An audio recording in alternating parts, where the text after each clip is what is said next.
What is up? What is up? YouTube, how y'all doing? Oh my gosh, I had to click on this one, y'all. The only way to hit 100,000 subscribers on YouTube. It's the same system. It's the same formula. And we're going to talk about that right after this intro. Let's check it out. Growth's got a formula most never learn. You don't need luck or talent, structure is earned. If you're ready to build and you know it's your turn, start with the 4 free videos, earn as you learn. Click on the more below to sign up. Click on the link below. Sign up for my 4 free videos, man. It gives you a bird's eye view. I based these 4 videos on the same 4 videos that were sent to me that made me say, I got to do this. I need help. I need to sign up for somebody to help me do this because YouTube can be life-changing, but you're not going to be able to do this and get frustrated because you're guessing. All you got to do is say to yourself, I'm going to stop guessing. Get yourself a coach, somebody to know what they're doing, one YouTuber that you like or whatever, and pay them. Because once you pay attention.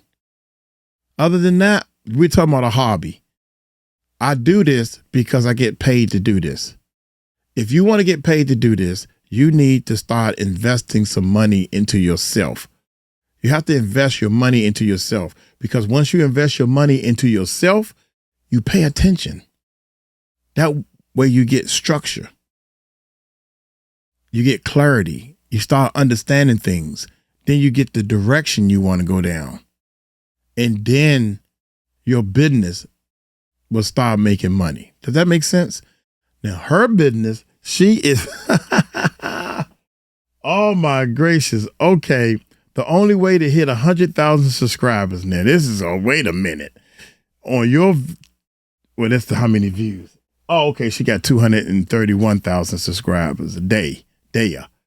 Beautiful lady. Y'all hit that subscribe button, hit that bell. I got over 500,000 subscribers. I've been doing YouTube since I was 7 years old.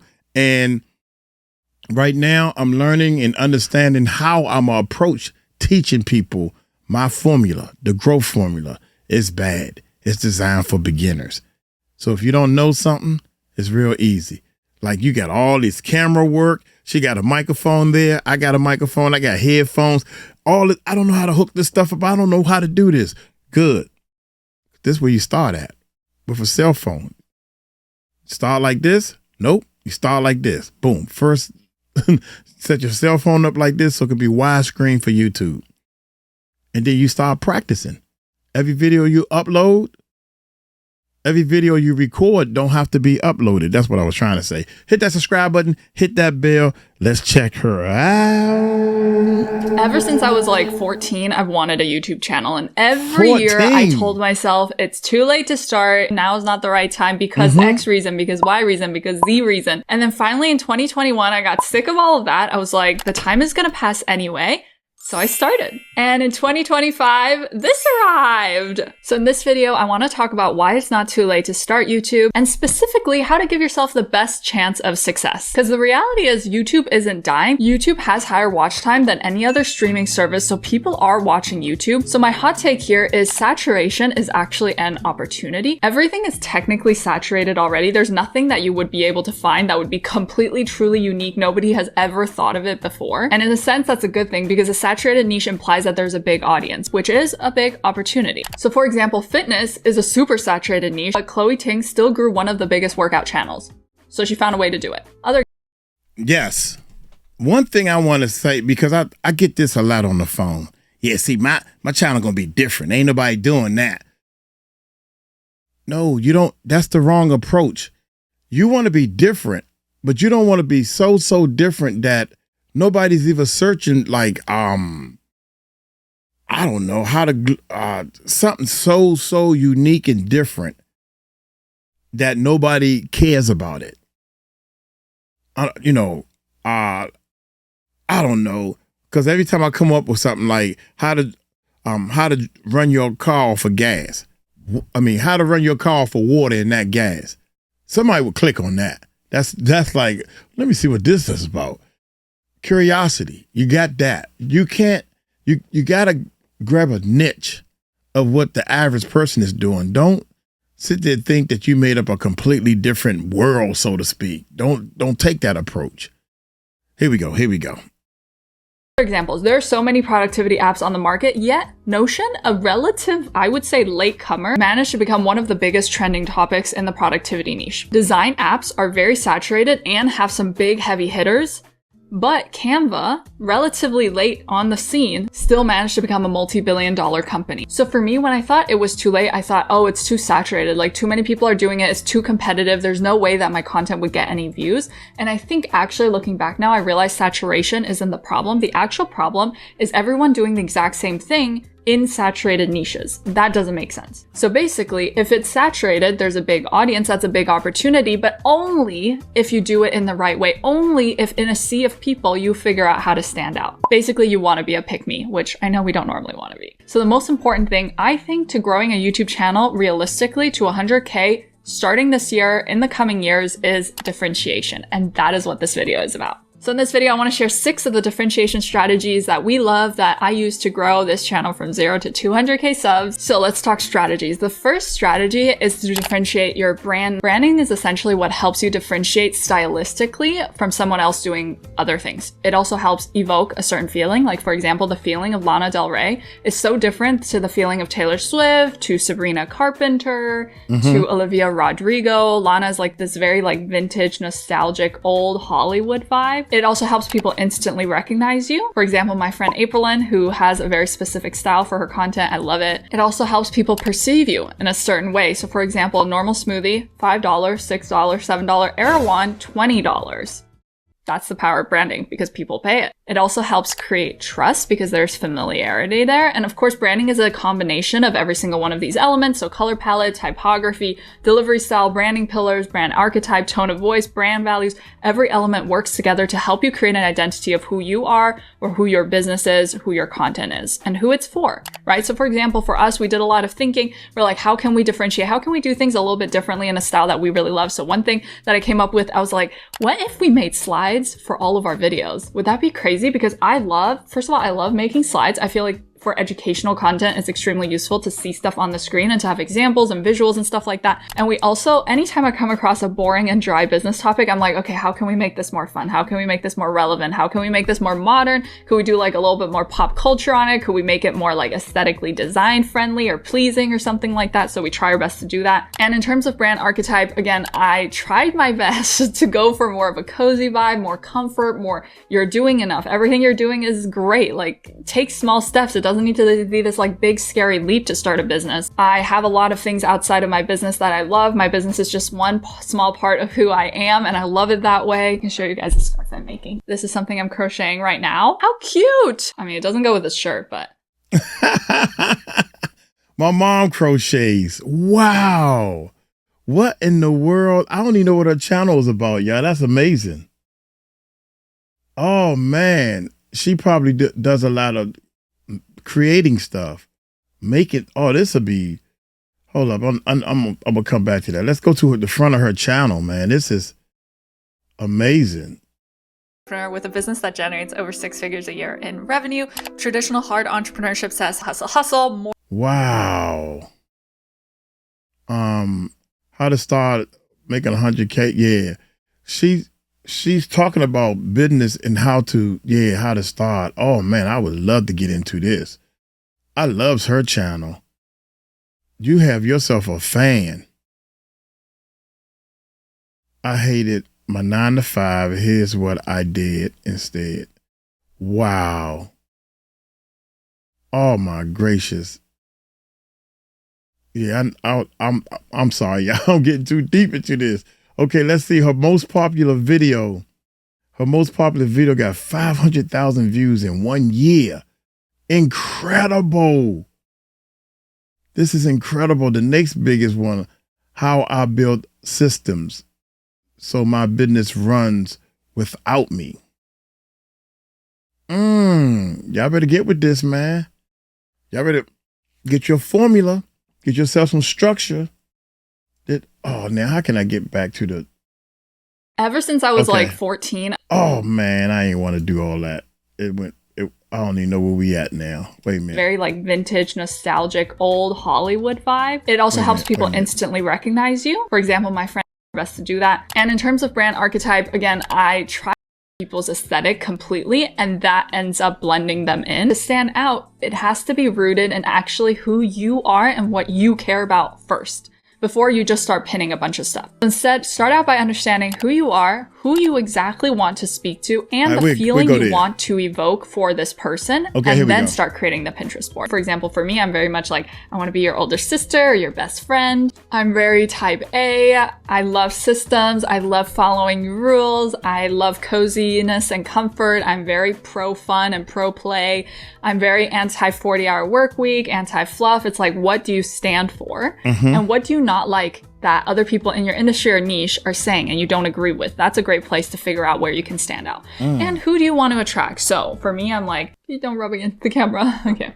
Business owners, self-employed people, aspiring work from homers, and then create a mood board using those keywords. I think that's way more important than just pinning a bunch of like stuff that you find pretty from other people's stuff. And there's this great book by Austin Kleon, Steal Like an Artist. You don't have to be 100% original. Nobody is 100% original. Take inspiration from others, but multiple sources, first of all, and then make it your own. Oh, please don't walk over the computer. Okay, that's fine. The only way, the best chance you can give yourself to stand out is to be true to you, because there's nobody that can replicate you. Strategy number 2 is to differentiate on value. And the fun fact here is actually differentiating on value is the only thing I could do in the beginning, because I was like, I don't know what my brand is. I don't know who I'm trying to speak to. I don't have all these other things like going for me, like credibility and trust and all that stuff. So differentiating on value and effort was my number 1 priority. So my team member pulled together some super cute comments from our YouTube videos about our value proposition. And these are just super cute comments. Thank you guys so much. We try really hard to make our content really detailed, really in depth. We spend a lot of time on the content. Please don't walk over the computer again. And we love that you guys recognize that and that it is helpful for you guys, because that's like the whole point of everything, right? So differentiating on value is, for me at least, it's trying your best to go above and beyond what you are promising.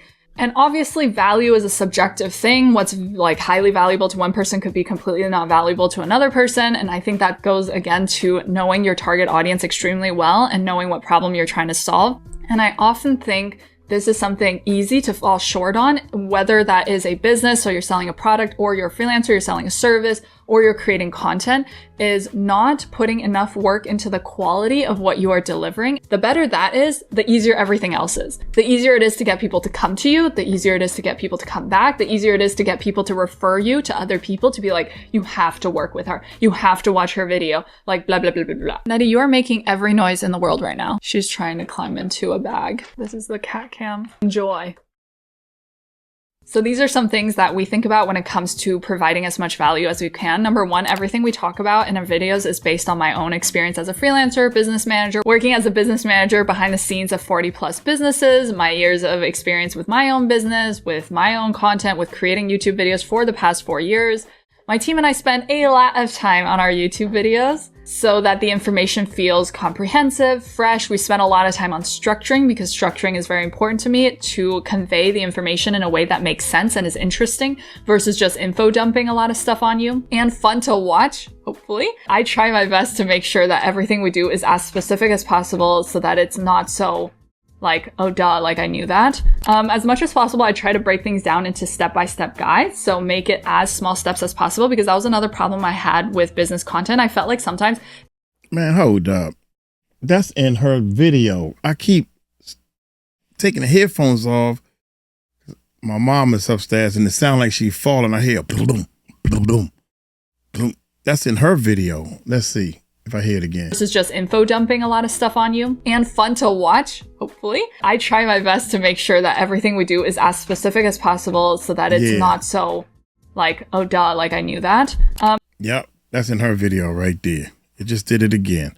That's crazy. I thought these headphones I have are studio headphones and I can hear the bottom and the rumble. You may not hear it on your phone or on the TV.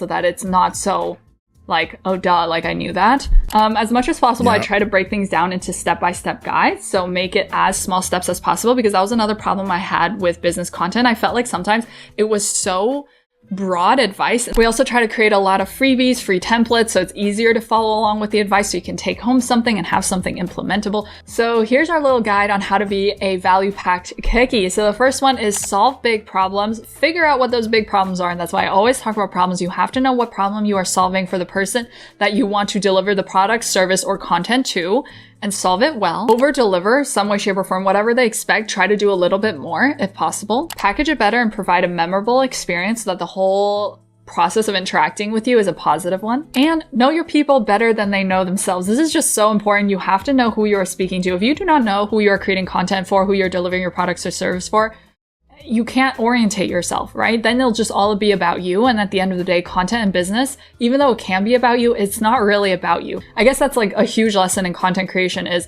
content creation seems self-centric, but really it's them-centric. And the faster you get that, the faster you realize it's them-centric. If you want it to grow and scale, the faster you succeed. So example of delivering value, Lululemon, I found out, has a free hemming option if you're signed up to their free membership. So that is a great example of solving a real pain point, right? Like often pants are just too long or too short. Free hemming is a great thing to offer customers who buy your product to be like, we're going to make it fit perfectly for you. So value can also sometimes not just be adding more features, it can also be removing mini pain points. So what mini pain points does your audience or your customer have, and how can you remove one of them?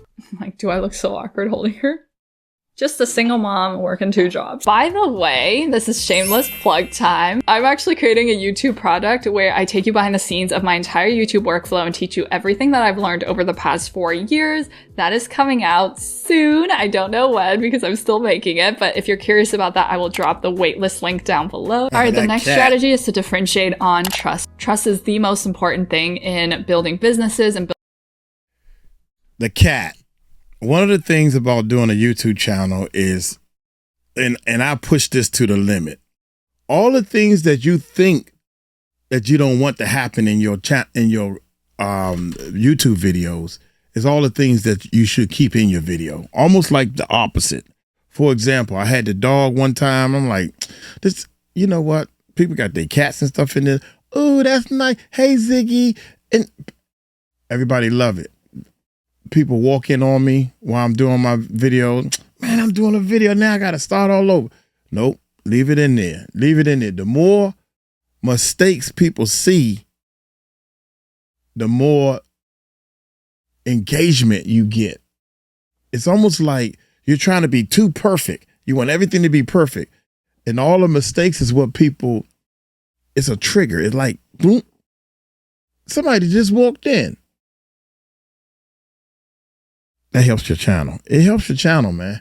Here we go. Building relationships, which at the end of the day, creating content is building relationships. Link down below. All right, the next strategy is to differentiate on trust. Trust is the most important thing in building businesses and building relationships, which at the end of the day, creating content is building relationships. So trust is the core foundation of that. That's it. What you do is you keep building, and people keep seeing you over and over again. You're building a relationship with the people. That's it. They trust you, they understand you, they see you, and then next thing you know, they want to spend their money with you because they trust you. You build a relationship with them.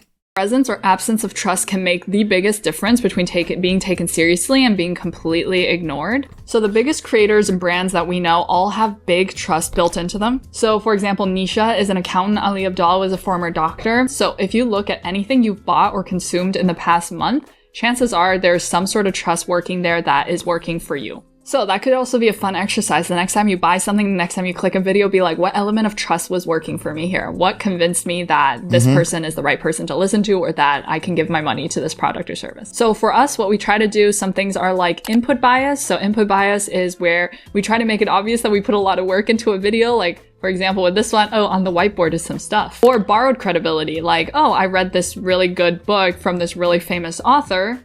That's borrowed credibility from that famous author, that famous business person. Credentials or results. So I try as much as possible to prove that what I'm saying is not just blah, blah, blah, but it's actually, and social proof and testimonial is always a good one as well. Of course, there are lots of other things, visual branding, quality, media features, consistency, transparency. Those all lead into trust. And I will say a big thing for me with trust is also honesty and authenticity, because I think people are becoming more and more clear on what is not authentic. Especially with AI, I think people can smell it from a mile away if there isn't that human essence in it. The next way to differentiate is with production. So production value, right? So make it look Gucci, make it look super good. A high production value is an easy way to gain trust. The more polished things look, the more people subconsciously trust you because it looks better and we are visual aesthetic people. For example, trying to go for good branding, good editing, good design. I try to do that as much as possible here. Video editing is one of the first things that I wanted to hire for, and I had a very specific vision for editing, which is why it took me so long to find Maya as well. Also professional equipment, which is kind of funny because for the first 3-4 years of making YouTube videos, I used the exact same Canon G7X, which is not even like a high quality camera. And now I'm using a Sony for the first time that I bought this year. Another important thing to our production quality is I try as much as possible that there are cats in the video. I mean, come on. What's higher production value than this? Look at her. Hi, cutie. Next thing you can do is differentiate by niching down. In a saturated niche, there is... Well, first of all, I don't like cats. They just boring to me. I like dogs. You know, they jump up, get off me. Yeah. But cats, I'm a learn to like cats. I don't know nobody that have cats. Here we go. Is so much strategic opportunity. Ginger. Hi, cutie. Next thing you can do is differentiate by niching down. In a saturated niche, there is so much strategic opportunity to carve out a sub niche within that saturated niche. So having clarity on the exact audience that you want is so important. You want to try to resonate 100% with a small group of people versus resonating 10% with everyone. If you resonate 10% with everyone, you don't resonate with anyone, basically. Nobody's going to remember it. Nobody's going to think you stand out. We want to resonate 100% for our person. So oftentimes typical business advice is like, wake up at 5 a.m., 6 a.m. if you want to make it. I'm like, I don't think waking up at a certain time has anything to do with success. I wake up every day without an alarm. Sometimes I start work at 9, sometimes at 10. Yeah. Working 12 to 16 hours a day, sleep is for the weak. Oh my gosh, I could not disagree more. I mean, studies have shown that people are only productive for a limited number of hours per day, even people who go to a 9 to 5. So why are we trying to still adhere to this 8-hour thing that was created back in the industrial revolution, I think, to do like all of the factory shifts, like they did like 8 hour. Why are we trying to randomly go with that? So sustainability is always more important than pushing my limits and burning myself out. Anything that might lead to burnout is the most unstrategic thing you can do for your business growth. Grind now, enjoy later, no weekends, no vacations. Oh my gosh. Nightmare. You should have 7,000 passive income streams. If you don't, something's wrong with you and you suck at making money. Not true. I think passive income sources are way overhyped and often are not as passive as they seem to be. If you're not making 6 figures by now, you're lazy. Oh my gosh, I hate that. Building successful business takes years. You are not lazy because you don't own a Lamborghini at 19. LOL. Anyway, selling to everyone is a quick recipe to selling to no one, and that is not what we're trying to do. But of course, I will say... Now, I heard so many people say that, even when I first started YouTube and everything, because being in the music industry and being in any business, you say, well, who are you selling to? What's your target market? And the number one answer is, I want everybody to hear my music. That's why you broke. That's why your music ain't selling. You gotta, when you're making the music, when you're making your videos, who are you making your videos for? I'm not making this video right here for people that want to learn how to work on cars or fix computers or even learn how to play an instrument. I'm making this video for people who want to learn how to do YouTube the right way. So I want everybody to click on my video. Yeah, I think everybody wants everybody to actually click on their video. I think everybody wants that. And that's what makes you try to make everything for everybody instead of narrowing it down. And I'm talking about that right now. You have to narrow down to a certain group of people because that group is 1 million people in that group. That's how you got to think. I'll call you back, man. I'll call you back. Here we go. I don't niche too soon. 19. LOL. Anyway, selling to everyone is a quick recipe to selling to no one, and that is not what we're trying to do. But of course, I will say don't niche too soon when I recommend it. If you're just getting started, don't niche, because if you niche, you're not trying enough things out, you're not experimenting. You need the data when you first start. Only with the data can you make the right decision. So this is a great little inverted triangle thing that we saw in a video by Kohi Social, so credit to her for this triangle. But basically, when you start, you should start as the generalist. With YouTube, I also tried a few different things before I was like, oh no, this is my niche, I want to carve out this niche, and then you become the specialist. Now, the sixth thing that you can differentiate with is speed and convenience, right? People value their time. We all have limited time. So if you make it faster and easier for someone to get the result, remove that friction, you become the obvious choice. So for us, for example, some things we try to do to make things speedier or more convenient for you is we create lots of free templates. Anytime we make a video and I'm like, oh, like this might be a good template or this might be a good checklist, let's just give them this thing. We try to do that. And of course, I'm building my email list as well, so it's not just all altruistic, but